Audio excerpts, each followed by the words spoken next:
Welcome to Aggressive Life.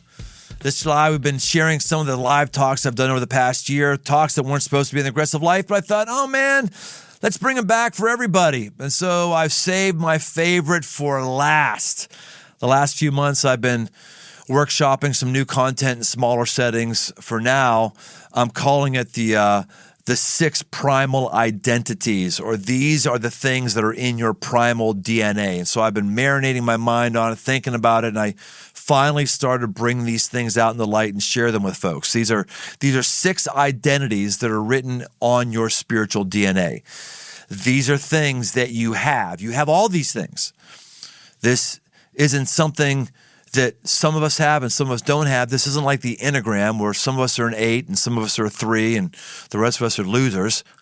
No. These are things, 6 things that all of us are. And when you recognize that this is what you are and you just have to dust it off and act on it, it really gives you the ability to get done what you need to get done. They are the backbone, the primal backbone of everything that enables life to work. And if you look at your life and something isn't working, I'll about guarantee you it's because you're not resting on this identity. If you look at your life and you're killing it, I'll guarantee you've learned how to master one or more of these identities. This fall, I'm going to teach this content for a wider audience, but I wanted to just share it and sneak peek it here first. It was recorded with a couple dudes sitting around a campfire. Someone pulled out their iPhone and just started playing it. The audio quality isn't the best, but I think that it's important and it's raw and unfiltered, and that's why I'm giving it to you, the Aggressive Life audience. So pull up a camp chair, scoot up to the fire, grab your favorite beverage. I know there's something here to push you forward right now. Let's go.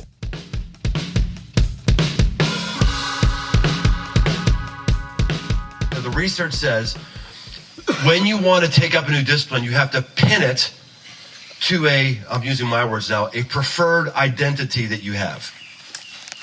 So if you want to get in shape, you have to convince yourself, I am an athlete. That's what I do. I'm an athlete. So of course I run. Or I'm an outdoorsman. I need to be fit when I'm outdoors lifting up logs and stuff like that. So therefore, yes, I do push-ups because that's what I do. I need to be physically capable outside. I am a MMA fighter. That's what I am. Because I'm an MMA fighter, I am great at push-ups and pull-ups. I just do it because that's part of my identity. If you can tap something you want to who you are, not who you aspire to be, who you are deep down inside, it makes the discipline that much easier. So all these 6 things, the problems you have in your life, I promise you right now, and I know all of us have problems, every promise you have in your life, or every problem you have in your life is pinned to you not understanding that you are one of these 6 things. You are all of these things. And I might even say one, you go like, that's not who I am. Well, it might not be how you're acting right now, but because you have the Spirit of God in you, this is who God is, how God has made you. One is this. One is a creator.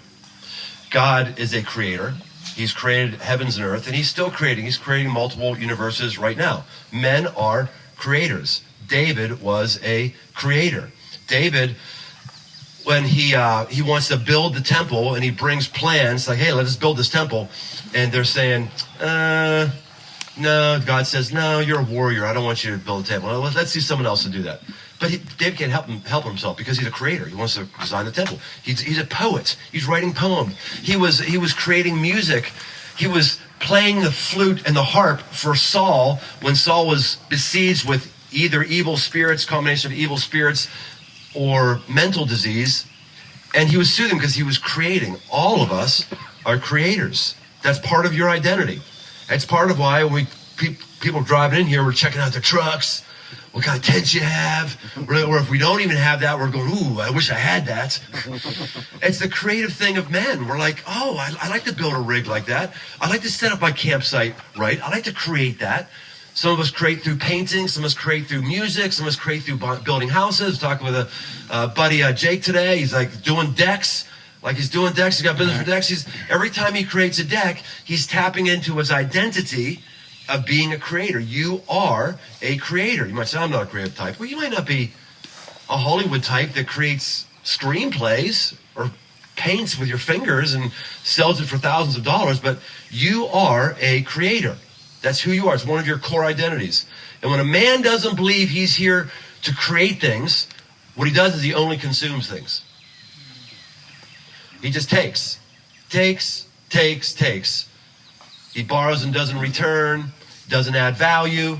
He just takes. Men are meant to create. You're meant to create. We see this, David, Jesus, obviously God the Father. The initial story in David's life, I'm going to read for you right now. Samuel is the high prophet, and he has anointed Saul as king. Saul has disqualified himself, and now Samuel's on the hunt to find the next king, and God tells him, go to Jesse's place, son of Jesse, go to Jesse's place. The next king is there. Samuel shows up all excited. Let me just read it for us here. Samuel consecrated Jesse and his sons, and he invited them to the sacrifice. And when they came, he looked at Eliab and thought, surely the Lord's anointed is before him. This is him. But the Lord said to Samuel, do not look on his appearance or on the height of his stature, because I have rejected him. The Lord sees not as man sees. Man looks on the outward appearance, but the Lord looks on the heart. Saul was the tallest man in Israel, head taller than everybody else. And so Samuel just figures the same old. Let's find the most impressive one. Here's the oldest one, bigger than the other one, he's it. And God says, no, we already did that once. No. God says the problem with you people. You keep looking at the outward appearance. I don't look at the outward appearance. I look at the heart. It doesn't matter what you look like. It has nothing to do with how God's going to use you. It doesn't matter the outward appearance of your truck. If you have a truck that has 37s on it, or you have a minivan, that's what men do. Boys look at the outward appearance. Oh, you have a minivan. You're not a true man. Oh, you have 10-inch arms. You're not a true man. Oh, you whatever. It's really weird. Our culture is fixated on the external experience. Botox, plastic surgery, working out, even though I never plan on using my muscles, but working out because I want to look good on stage. We're fixated with that. The truck I drive, the house I have. Now God looks at the heart. He doesn't care that you're overweight. He doesn't care that you've got pimples all over your face. He doesn't care that your rig isn't as cool as an expert's. He looks at the heart.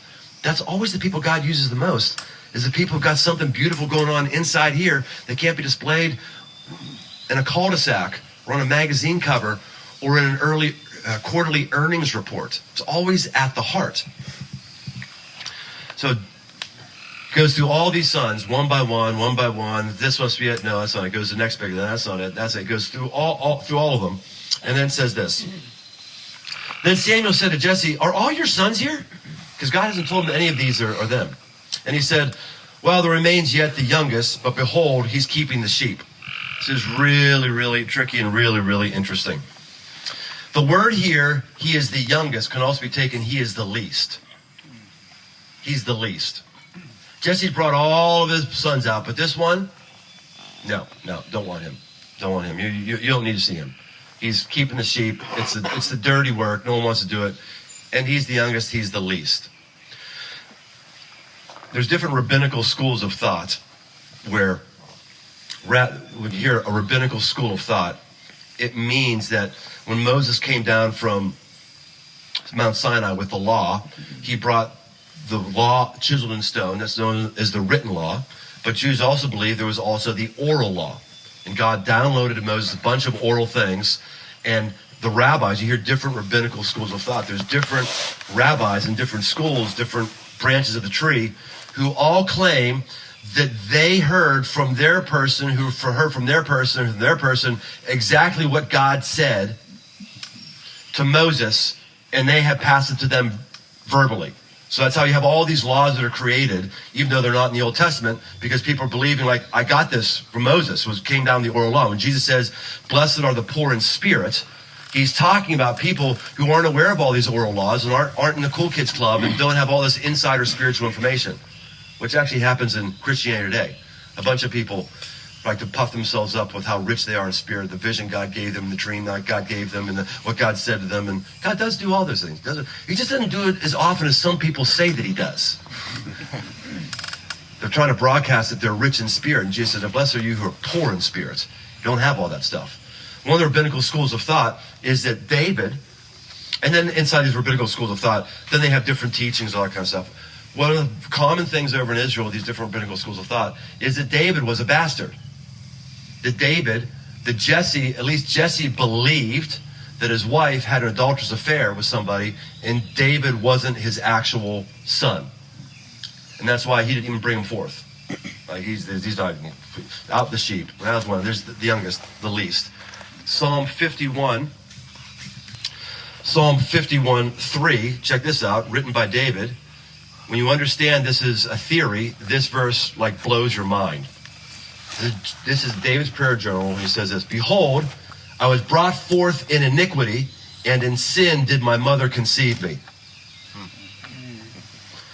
So he could have been speaking literally there. Literally knowing that he was a bastard.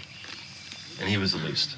And he didn't fit in. The second identity, all of us are, and these aren't in numerical order, they're just there, is a son. You're a son. You are a son. You might not have felt like a son because your earthly dad didn't treat you like a son. You might not have known your earthly father, but you are a son. This is critical. This is why Jesus, the most important part of his life, is when God says to him, this is my son, whom I'm well pleased of. Not, this is the person who's going to do everything I want him to do. Not, this is the person that's going to be a great teacher. Not, this is the person that's going to be an ultimate model for being a man. You might be all those things, but his core identity was he is a son. The most important thing that we have to settle with ourselves is, does God love me because of what I do? Or does God love me because of who I am? Because I am his son. My son had to leave this morning. He's got to go now to take care of his son. And I hope my son has learned by now. Yeah, things he does might have bothered me, and some things he does might make me happy. There's to some degree of that. But try to drill into your son. Dude, it doesn't matter what you do. I'm here. There's good friends will help you move, and then your dad will help you move a body. I'm not gonna. It doesn't matter. It doesn't matter what you do. You're not getting out of the circle of my love. It doesn't matter what you do. You're not getting out of the circle of trust. It doesn't matter. It doesn't. You cannot change that. That I'm your number one fan and will be your greatest fan. Do you feel that way? That God feels that about you? He does. You know. He does. And when you don't know it, you're not operating in this identity. When you've allowed religion to delude you that God's love is conditioned on you doing nice things that he approves of, that God's approval is conditioned on you being a way that some pastor says you need to be, or your dad said you need. When you think that your performance dictates whether or not you're in with God, you're missing the identity. You're thinking about something you do. No, it's something you are. You are this. You are a son.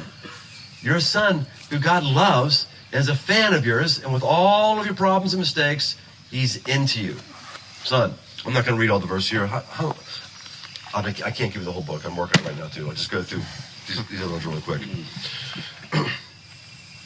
Another one, warrior. Warrior.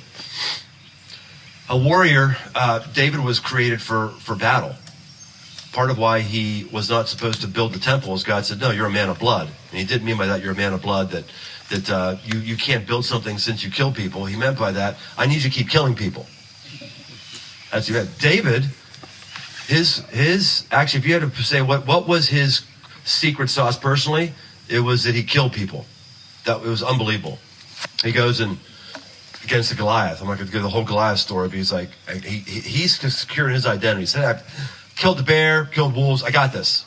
I'm pretty good at killing things. I got it. I'm a warrior.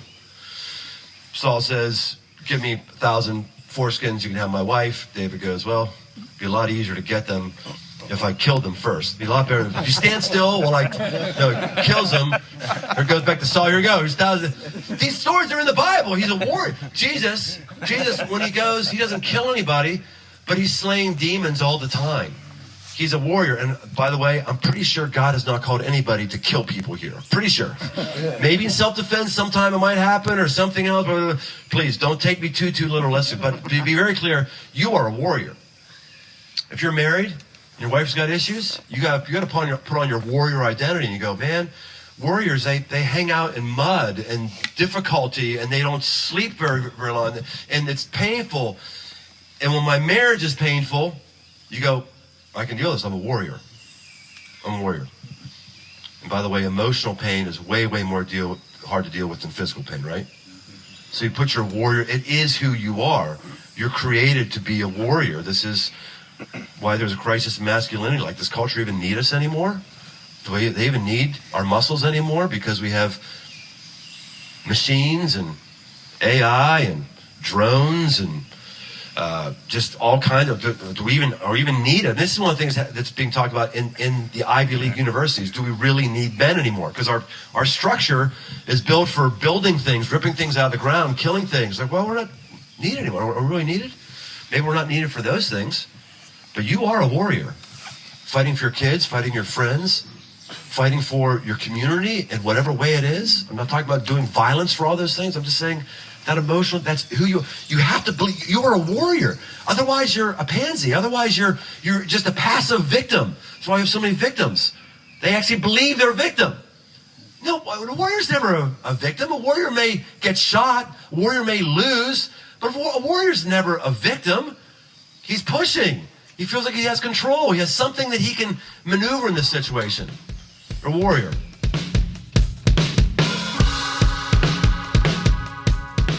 Today's episode is brought to you by AG1. I gave AG1 a try because I was feeling a bit sluggish, not confident I was getting all the nutrients that I felt that I needed, and I thought maybe this is an easy solution. So I drink AG1 in the morning. I love doing the morning. I do it on an empty stomach. It forces me to get 12 ounces of water into my system. I love doing something proactive and aggressive to make me feel better and at least give me peace of mind. AG1 is designed with this kind of ease in mind so you can live healthier and better without having to complicate your routine. Each scoop has 75 vitamins, minerals, probiotics, and whole food sourced ingredients of the highest quality. If you want to take ownership of your health, try AG1 and get a free 1-year supply of vitamin D and 5 free AG1 travel packs with your first purchase. So go to drinkag1.com/aggressive life. That's drinkag1.com/aggressive life to take control of your health. Check it out.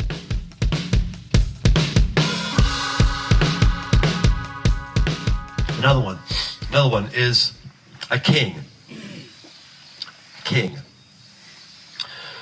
Kings grow things and they organize things. That's what kings do. They grow and they organize. When I was a boy until I was about probably 23. Lib came over to my apartment. Me and my buddy were living there, and it was destroyed. I mean, destroyed. We were just dating. By destroyed, I'm talking about like never do dishes. I would literally, because I was such a lazy ass, I would rather, and I did, throw my dishes away and buy new ones than actually clean them. So she came over, and then my buddy was no different than me. They're just crap all over. Are we okay? Yep. No? I'll get there. Sorry. You'll get there. All right, that's all right. We can hear you. Keep talking. Yeah, good. Someone can play the guitar through that thing.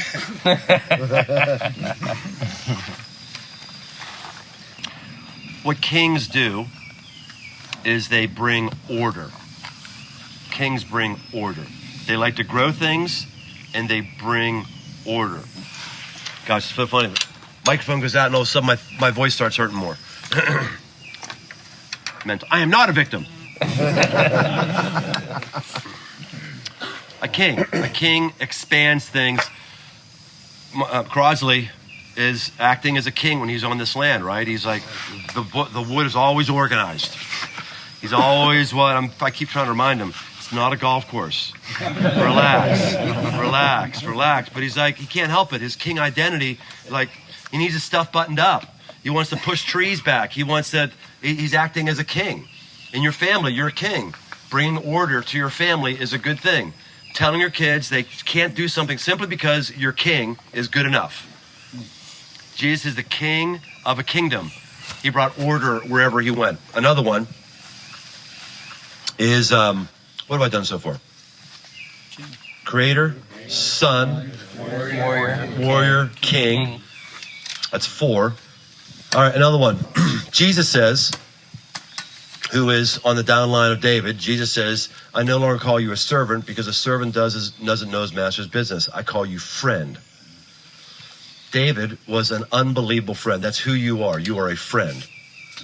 That's part of your core identity. And part of why men are struggling with so much with mental illness is our life is out of alignment with our core identity.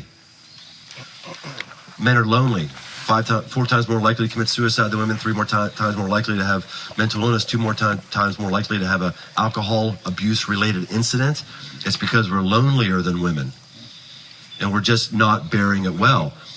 And are we not just lonely, but internally, I believe we feel something is wrong because we don't have any friends. When we're out of alignment with our identity, we get messed up. Part of what Man Camp and Vet Camp does, it gives people a relational connection. I have some friends, at least for a weekend. Maybe some people that may go on forever and ever and ever and ever. Men are lonely. We don't have any friends. We're out of step with our core identity, and our life won't work. How many is that? 5. Okay. 6. Last one. Be the most tender one for some of us.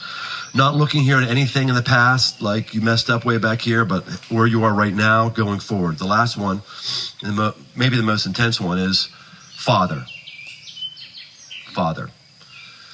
At your core, you are a father. This is the biggest outage in David's life. I talked with the guide I use when I go over to Israel. And I said, one thing I'm struggling with David, I love David, but he was such a freaking loser when it came to being a dad.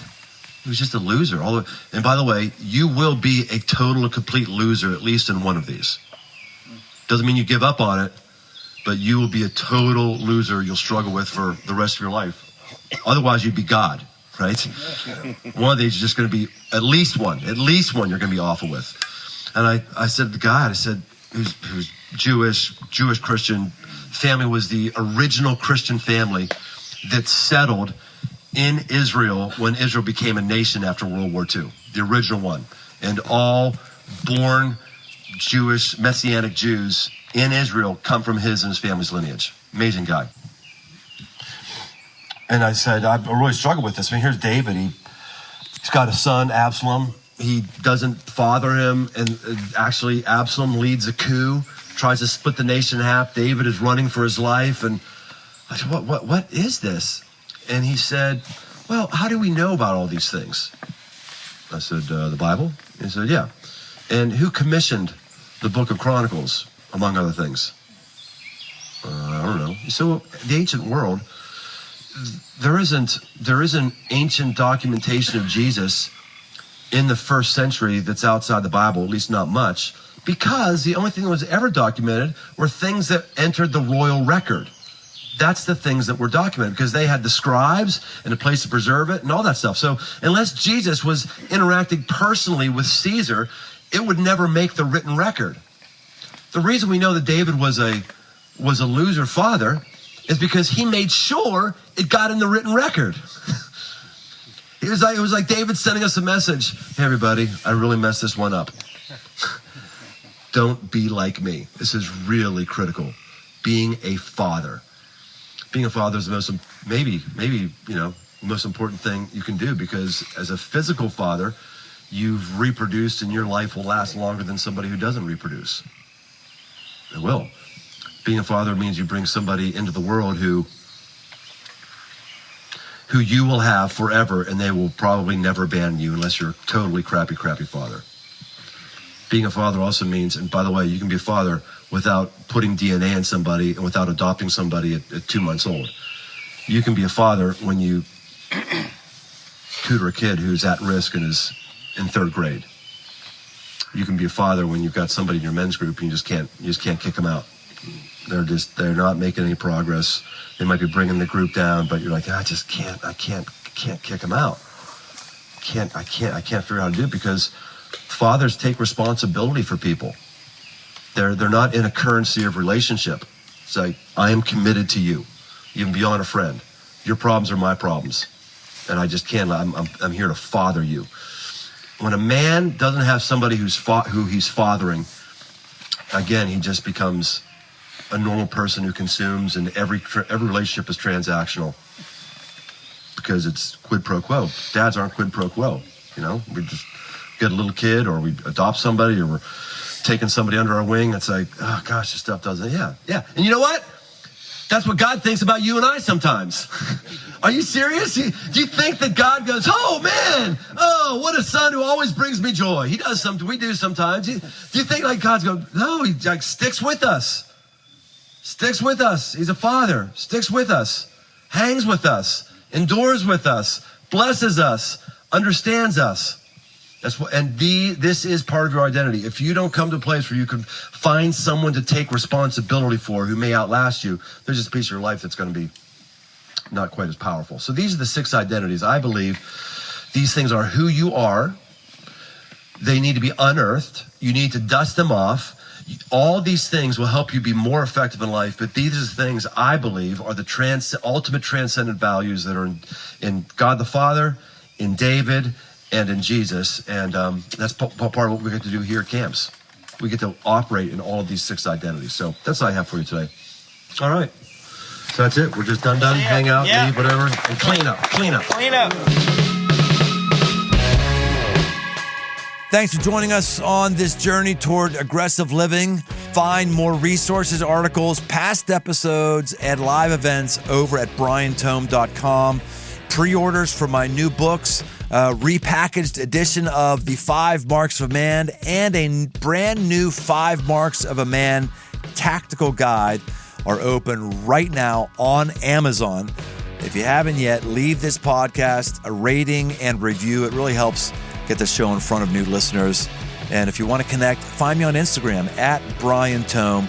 The Aggressive Life is a production of Crossroads Church, Cincinnati, Ohio.